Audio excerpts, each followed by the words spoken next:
देखो मेरे भाई, आज से स्टार्ट कर रहे हैं हम लूसेंट बुक, ठीक है। तो लूसेंट स्टार्ट करने से पहले मैं तुमको दो चार बात बता देता हूँ। सबसे पहले हम लोग कैसे पढ़ाई करेंगे, क्या करेंगे, कैसे करेंगे।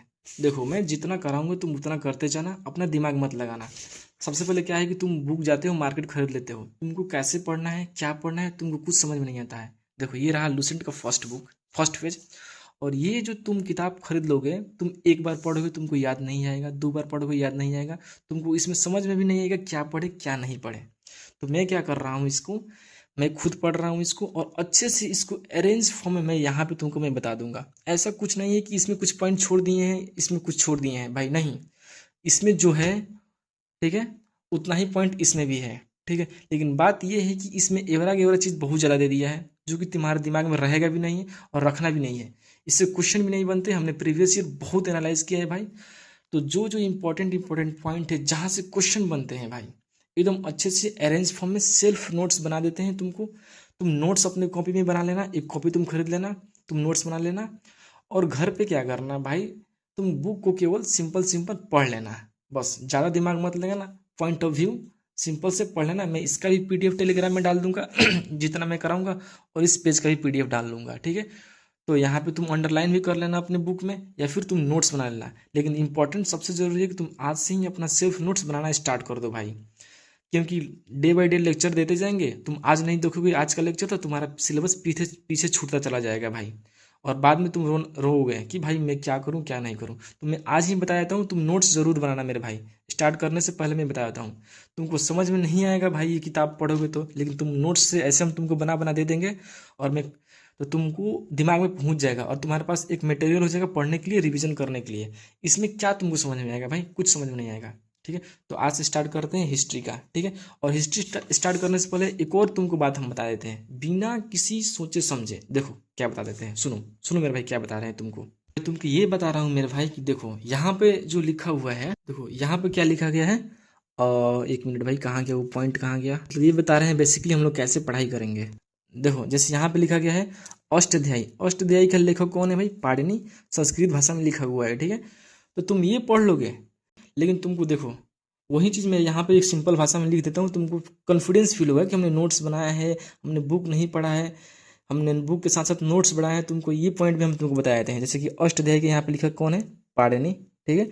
जो कि अष्टाध्यायी में कौन सा पहली भाषा का प्रयोग किया गया है, ठीक है। तो क्वेश्चन देखो क्या है यहाँ पे, देखो क्वेश्चन क्या है भाई। अष्टाध्यायी के लेखक कौन है भाई, पाणिनि लेखक है, ऑप्शन नंबर बी, ठीक है। अष्टाध्यायी के लेखक कौन है, पाणिनि, ऑप्शन नंबर बी। तो देखो, तो भाई अभी तुमको छोटा सवाल दिख रहा है, लेकिन ऐसे ऐसे बहुत टफ सवाल है, तो उसको सिंपल करके हम तुमको बता दिए हैं। तो चलो हम स्टार्ट करते हैं। 3 मिनट बकैती कर ली, इतना नहीं करना चाहिए था आज के दिन।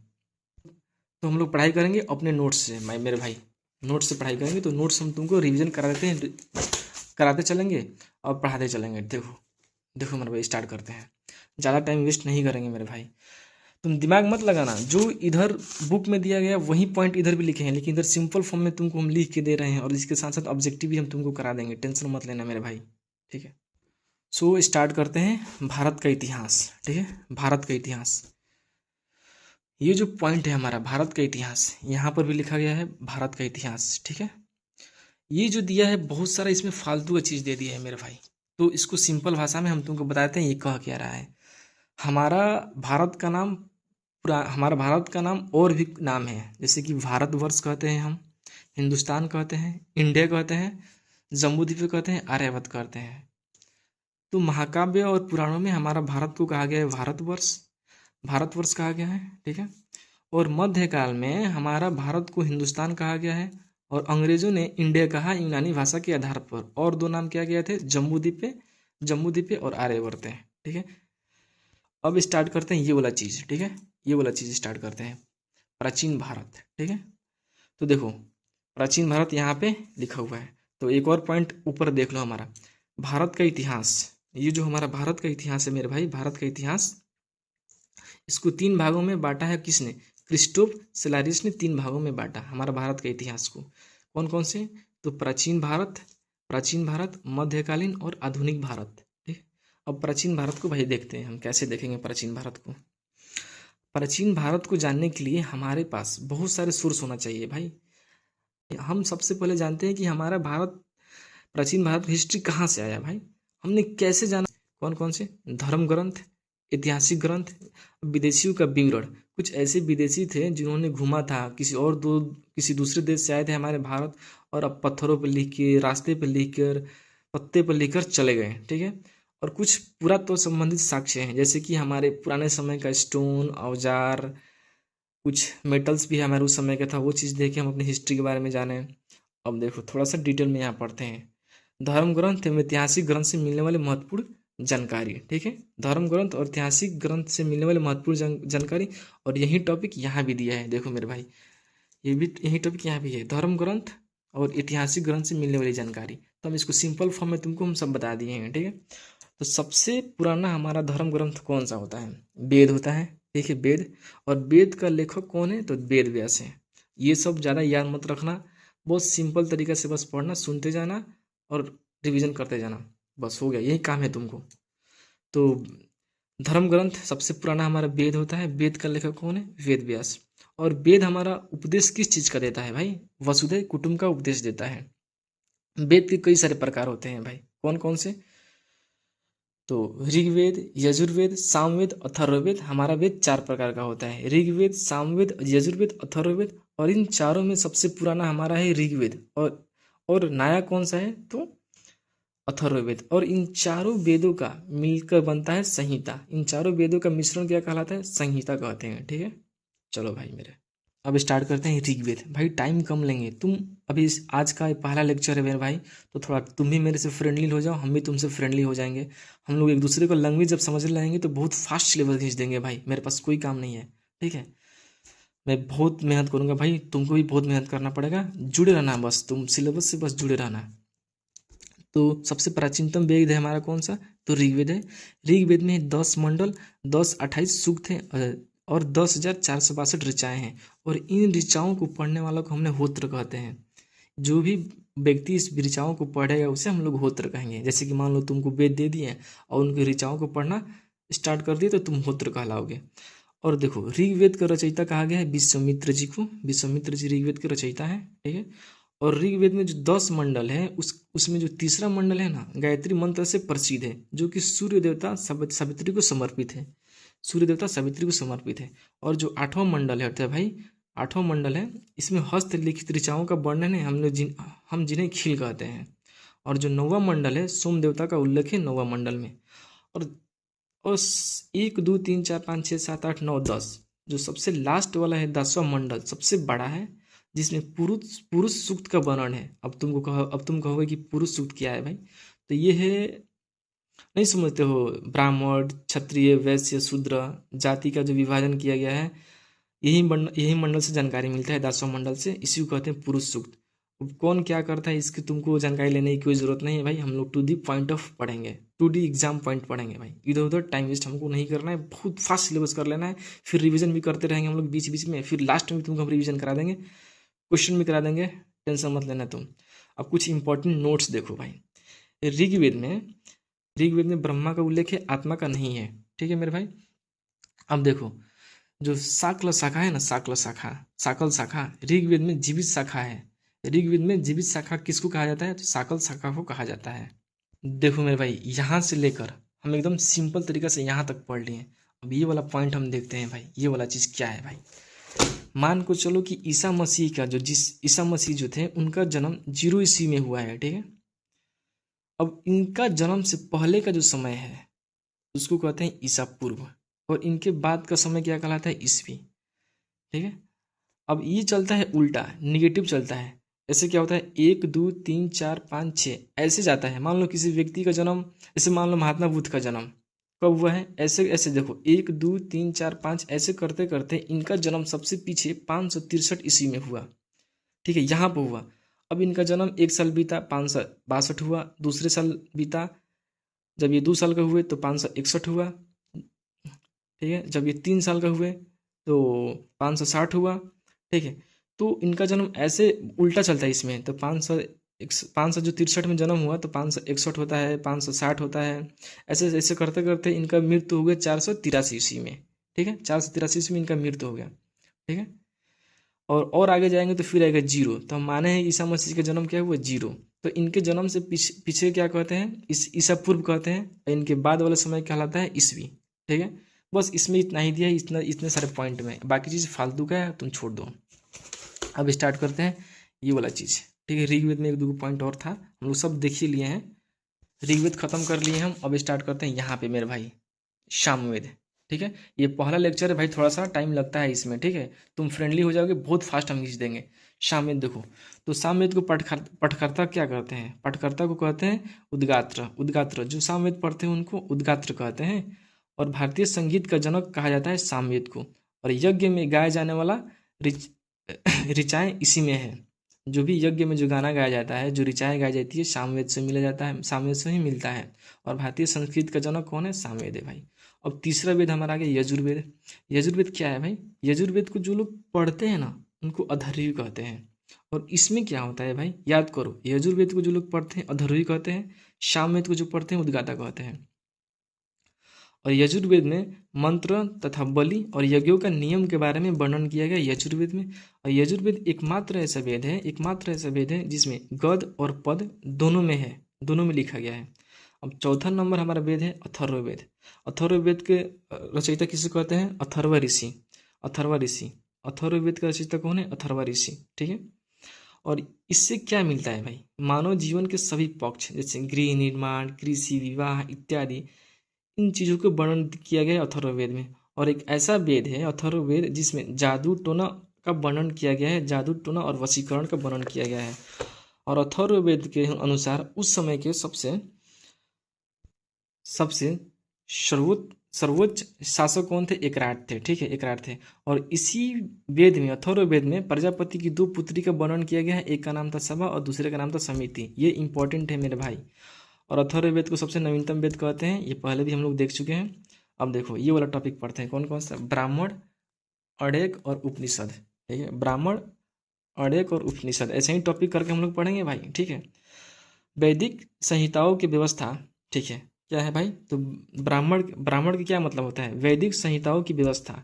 ज़्यादा इंपॉर्टेंट नहीं है, जो मतलब उस समय जो था ना, वैदिक चीज़ों के बारे में व्यवस्था करना इन्हीं का काम था। ठीक है, और आड़े का क्या काम था भाई, तो यज्ञ से जुड़े कर्म कांड के बारे में जानकारी दिया करते थे। और एक रह गया उपनिषद।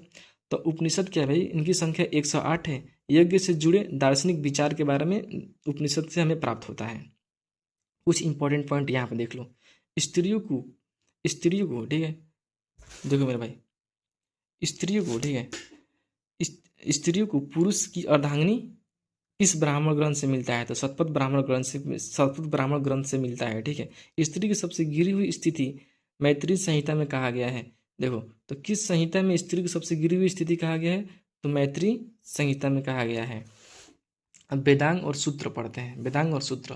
तो वेदों को भली भांति समझने के लिए हमारा वेदांग आया है। ठीक है, वेदांग की संख्या 6 होती है। कौन कौन से, शिक्षा, कल्प, निरुक्त, व्याकरण, छंद, ज्योतिष। ठीक है मेरे भाई।